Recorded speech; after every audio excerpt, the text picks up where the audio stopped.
Boa noite, irmãos. Gostaria de, nesta noite, compartilhar com os irmãos também uma passagem da Escritura, hoje no livro de Salmos. Eu vou ler aqui o Salmo 111 e gostaria da sua atenção. Aqui diz assim o Salmo 111. Aleluia, de todo o coração renderei graças ao Senhor na companhia dos justos e na assembleia. Grandes são as obras do Senhor, consideradas por todos os que nelas se comprazem. Em suas obras há glória e majestade, e a sua justiça permanece para sempre. Ele fez memoráveis as suas maravilhas, benigno e misericordioso é o Senhor. Dá sustento aos que o temem, lembrar-se-á da sua aliança. Manifesta ao seu povo o poder das suas obras, dando-lhe a herança das nações. As obras de suas mãos são verdade e justiça, fiéis todos os seus preceitos. Estáveis são eles para todo sempre, instituídas em fidelidade e retidão. Enviou ao seu povo a redenção, estabeleceu para sempre a sua aliança, santo e tremendo é o seu nome. O temor do Senhor é o princípio da sabedoria, revelam prudência todos os que o praticam. O seu louvor permanece para sempre. Até o verso 10, são 10 versículos deste salmo, e eu gostaria de compartilhar com os irmãos o ensino da palavra do Senhor. Como nós sabemos, meus irmãos, após ter curado um paralítico que ficava junto ao tanque de Betesda, o Senhor Jesus ele foi confrontado com os fariseus, com os judeus. Esse paralítico tinha 38 anos que ele estava naquela condição e o Senhor o curou. Ao ser interpelado pelos judeus legalistas, que não aceitaram, porque a cura se deu no sábado, e eles estavam sempre predispostos contra Jesus, e qualquer palavra que Jesus dissesse já servia para eles se levantarem contra o Senhor. Então eles se levantaram e, interpelado, Jesus respondeu: meu Pai trabalha até agora e eu trabalho também. Foi o suficiente para que eles ficassem ainda mais revoltados contra Jesus. Sim, porque Jesus naquela hora havia violado o sábado, para eles Jesus tinha violado o sábado. Jesus chamou Deus de Pai e ainda se fez igual a Deus, o que fez com que eles ficassem ainda mais revoltados contra o Senhor Jesus. Mas Jesus disse para eles: meu Pai trabalha até agora e eu trabalho também. O Salmo 111, meus irmãos, é daqueles que nós não conhecemos a autoria. Dos 150 salmos do saltério bíblico, 50 deles nós não sabemos exatamente quem foi o autor, não conhecemos o autor dos salmos, destes salmos. Agora, este Salmo 111, o salmista começa chamando, conclamando para o louvor. Ele convida para o louvor a Deus, como diz aqui no verso 1, aleluia, de todo o coração renderei graças ao Senhor, na companhia dos justos e na assembleia. É uma forma de também chamar para o louvor ao Senhor Deus. O louvor a Deus de todo o coração, pelas suas obras magníficas. É isto que o salmista está focando neste salmo, agradecer a Deus por suas obras magníficas. Salomão também, meus irmãos, escreveu um salmo, o Salmo 72, e lá no Salmo 72 ele diz: bendito seja o Senhor, Deus, o Deus de Israel, que só ele opera prodígios. O Salmo 72, que foi escrito por Salomão, ele diz: só ele opera prodígios. Para o cristão verdadeiro, há duas coisas que devem tornar a igreja extremamente relevante para eles e para suas vidas. Uma, as obras de Deus. A outra, as ordenanças de Deus. Mas como que o salmista, neste salmo, se refere às obras de Deus? Como ele chama e fala das obras de Deus? Veja no verso 2, o salmista diz: grandes são as obras do Senhor, consideradas por todos os que nelas se comprazem. Ora, irmãos, claro que nós sabemos que as obras do Senhor Deus são grandes, independentemente de quem as conhece ou vê. Veja, por exemplo, o universo criado por Deus, infinitamente extraordinário, e contudo, muitas pessoas, milhões de pessoas, não reconhecem que se trata de uma obra de Deus e não creem porque é uma obra de Deus. Mas aqui o salmista está afirmando que aqueles que temem ao Senhor e se comprazem no Senhor são os que reconhecem as suas obras como magníficas. É isto, as obras do Senhor são grandes, elas são magníficas. E por que o salmista diz isto? Que elas são grandes, são magníficas. Ele diz que essas pessoas, elas se comprazem no Senhor e elas observam as obras do Senhor. Um teólogo afirmou que um dos maiores erros que os amigos de Deus podem cometer é negar ou negligenciar o conhecimento das obras do Senhor. O crente verdadeiro está sempre considerando as obras de Deus e reconhece que elas são obras magníficas. Eles valorizam as obras de Deus. Eles não só as reconhecem como obras de Deus grandes, mas eles sempre estão observando as obras de Deus. Eles estão sempre procurando conhecer as obras de Deus e eles estão sempre valorizando as obras do Senhor.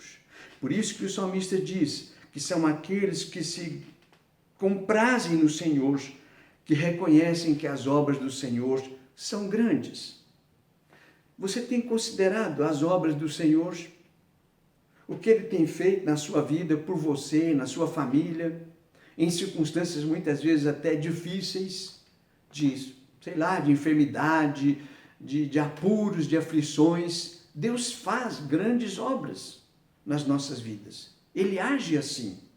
Mas nós precisamos reconhecer, procurar valorizar e conhecer aquilo que o Senhor faz, porque suas obras são grandes, são magníficas. Mas o salmista vai mais adiante. Ele diz que as obras do Senhor também são gloriosas. Aqui nos versos 3 e 4, o salmista, ele diz: em suas obras há glória e majestade, e a sua justiça permanece para sempre. Ele fez memoráveis as suas maravilhas, benigno e misericordioso é o Senhor. Não é difícil, meus irmãos, reconhecermos que as obras do Senhor são gloriosas. É o Deus que é cheio de glória quem as realiza, cheio de majestade quem as faz. Por isso, elas são obras gloriosas.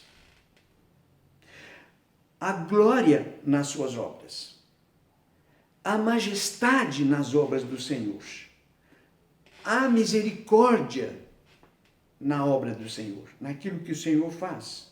Veja o verso 4, ele fez memoráveis as suas maravilhas, benigno e misericordioso é o Senhor.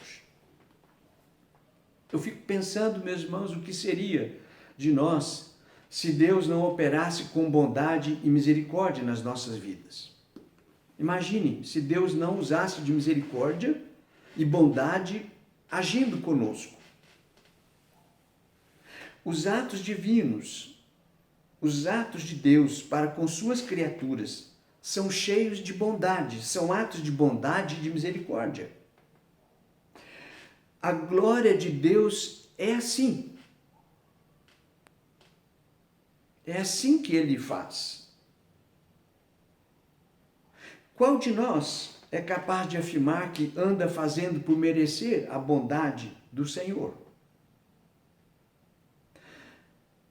Que nota você daria para você mesmo por sua conduta diante do Senhor, considerando o que Ele tem feito por você? As suas obras são gloriosas, porque são feitas por Ele. E Ele é glorioso, Ele é majestoso, Ele é cheio de misericórdia. Por isso, suas obras são também obras cheias de misericórdia, de glória. E aqui, meus irmãos, também cabe uma outra pergunta. Como nós estamos considerando as obras do Senhor nas nossas vidas? Como obras gloriosas, cheias de bondade, cheias de misericórdia para conosco? Considere e procure conhecer a glória do Senhor naquilo que Ele faz. As suas obras são gloriosas nas nossas vidas, por nós. Há uma terceira coisa que o salmista diz no Salmo. Ele diz que as obras do Senhor são graciosas. Versos 5 e 6. Dá sustento aos que o temem, lembrar-se-á sempre da sua aliança. Manifesta o seu poder, o poder das suas obras, dando-lhe a herança das nações. Além de grandes, além de gloriosas, as obras do Senhor são graciosas. Isto porque elas são baseadas na sua graça e no seu amor. As obras do Senhor não são baseadas nos méritos de quem as recebe. Elas são realizadas com base no amor de Deus e na sua graça infinita. Aqui no verso 5, o salmista diz: dá sustento aos que o temem, lembrar-se-á da sua aliança. Algumas traduções usam a palavra pacto, que é a mesma coisa, aliança. Lembrar-se-á da sua aliança. O que Deus faz por você, faz por mim, faz por todos, é baseado na sua graça. Como eu disse, infinita graça. No seu amor. São obras que visam sustentar os que o temem, como está aqui no verso 6. No 5, dá sustento aos que o temem. No verso 6, manifesta ao seu povo o poder das suas obras. Meus queridos irmãos, na medida em que nós procuramos conhecer as obras de Deus, verificamos com mais exatidão que a experiência da misericórdia e da compaixão divina, no milagre da redenção, no ato redentivo de Deus para a nossa vida, é expressão da sua graça para conosco, do seu amor para conosco. Sua obra de enviar o seu Filho para morrer por nós, em nosso lugar, é totalmente e absolutamente graça e amor dele para conosco. Suas obras são graciosas, pois são baseadas na sua graça, no seu amor, e não nos méritos das pessoas que recebem. Recebem o seu cuidado, o seu sustento.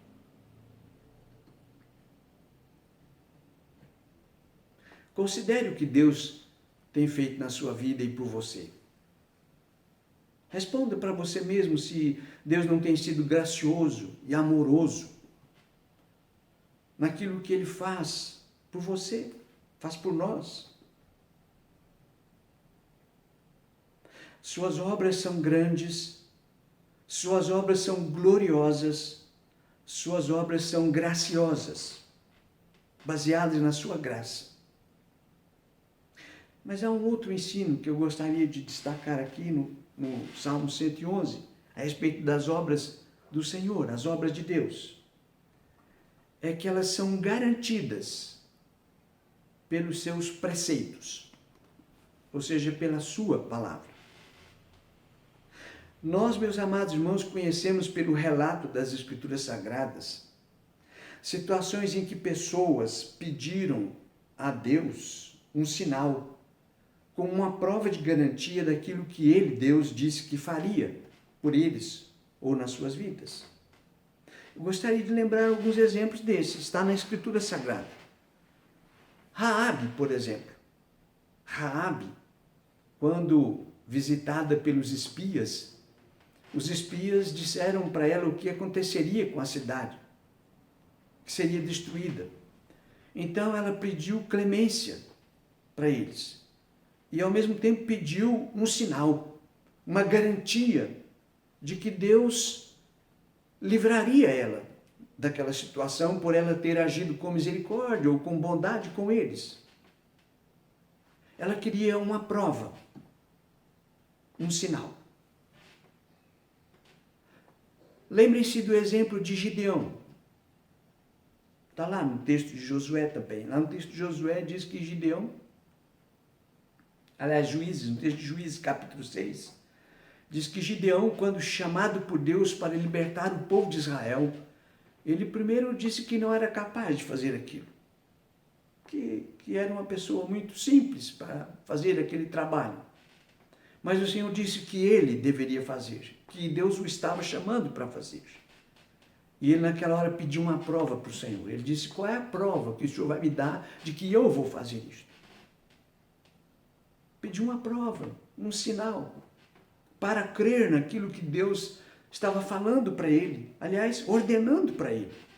E todos nós conhecemos a história da lã que ele colocou e o orvalho molhou todo o verde em volta da lã e não a lã, e depois ele inverteu a situação, o sinal. Parece que o primeiro sinal, ele não ficou totalmente convencido, pediu que repetisse o sinal de uma outra forma.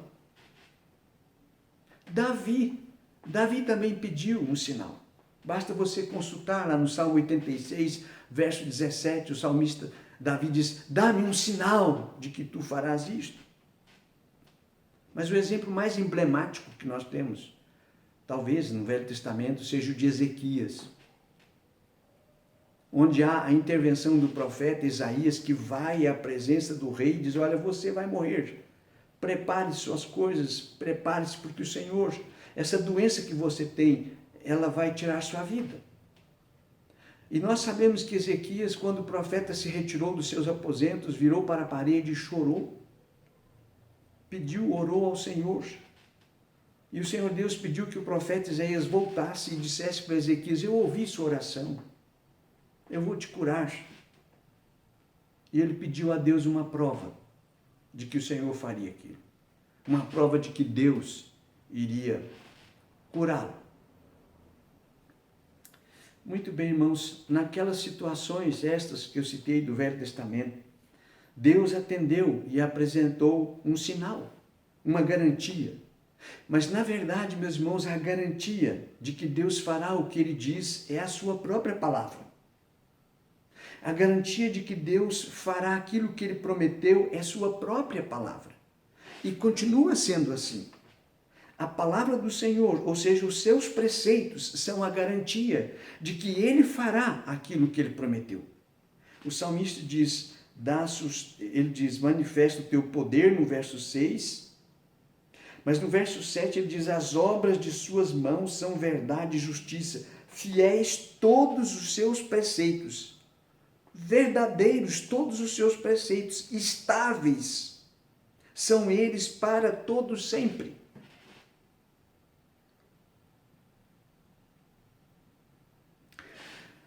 Devemos, portanto, meus irmãos, confiar e crer na palavra do Senhor. Por isso também devemos examiná-la com mais critério, com maior critério, com mais frequência, sabendo que é na palavra do Senhor que nós encontramos registrada a verdade do Senhor e aquilo que Ele tem prometido e que fará. Deus não mente. E o que Ele diz na sua palavra, Ele certamente fará.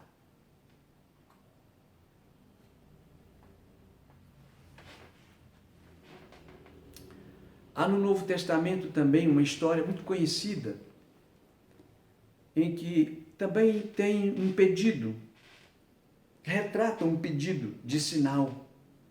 E essa passagem conhecida é a história do rico e Lázaro. Nós todos sabemos. Diz o texto lá que, estando o rico no inferno, ele pediu que pessoas fossem enviadas à sua casa para que seus irmãos não fossem para o lugar que ele estava. Ou seja, que eles fossem salvos do mesmo destino. Então foi dito a ele, eles têm Moisés e os profetas. Ou seja, eles têm a palavra. E como os irmãos sabem, mesmo assim, o rico ainda pediu que alguém ressuscitasse e fosse avisar os seus irmãos, porque ele acreditava que alguém ressurreto seria um sinal que convenceria os irmãos para que eles não fossem parar no mesmo destino. Mas novamente foi dito para ele, eles têm a palavra. Que creiam na palavra de Deus. A palavra de Deus é a garantia de que Ele fará o que prometeu. Isso diz o verso 7. Fiéis todos os seus preceitos, verdadeiros todos os seus preceitos, estáveis para todo sempre.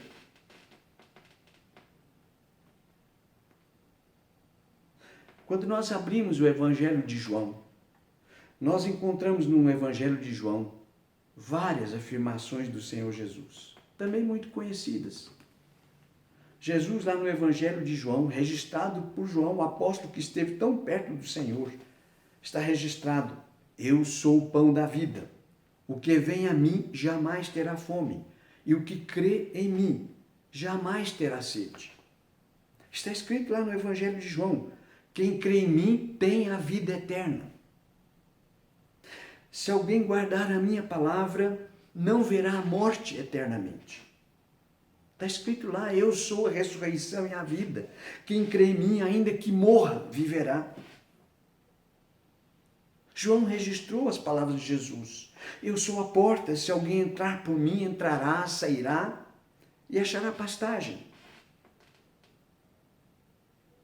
Todas as promessas do Senhor são verdadeiras. Todas as promessas do Senhor são verdadeiras porque a sua palavra é verdadeira. Ele também disse: eu sou a verdade, eu sou o caminho, eu sou a vida. Você não está entre aqueles que ainda precisam de sinais, não?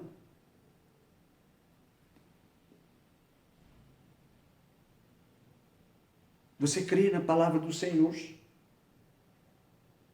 Você crê na palavra do Senhor como a garantia fidedigna das obras que Ele realiza e vai realizar? Porque está escrito na palavra dele. E a garantia de que Ele fará é a sua própria palavra. É a palavra do Senhor. O salmista diz: seus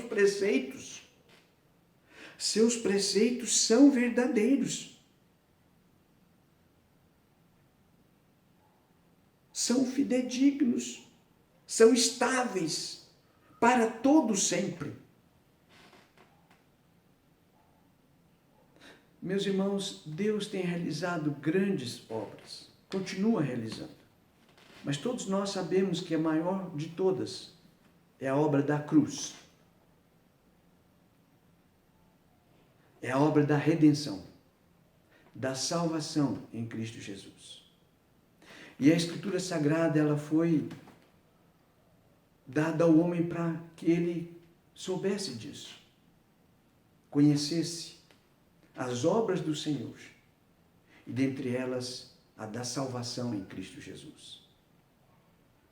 Isso nós devemos também dizer a outras pessoas. Com certeza muitas pessoas já ouviram falar, já tiveram a oportunidade de até ter uma Bíblia na mão, manusear, folhear, ler, mas nunca pararam para considerar as obras do Senhor, as obras de Deus. Elas são grandes, elas são gloriosas, elas são graciosas e elas são garantidas pela sua própria palavra. Jesus disse que todas as coisas deste mundo vão passar, mas a sua palavra não, porque sua palavra é eterna. Vamos orar. Nosso Deus e nosso Pai querido, damos-te graças, ó Deus, porque nós temos a tua palavra e nós sabemos que a tua palavra é a revelação do Senhor para a nossa salvação. Também para que nós conheçamos mais e mais o Senhor e aquilo que o Senhor faz. Aquilo que o Senhor faz é motivo para o nosso louvor. Por isso o salmista convida para louvar o Senhor. Aleluia! Louvarei o Senhor, pois as obras do Senhor são magníficas, são gloriosas, são graciosas e são garantidas por sua palavra. Abençoa-nos, ó Deus. Abra os nossos olhos, que nós possamos ver essas coisas tão preciosas registradas em tua palavra. Perdoa-nos, ó Deus, a nossa negligência, muitas vezes. É o que nós te pedimos em nome do Senhor Jesus, teu Filho. Amém, Senhor.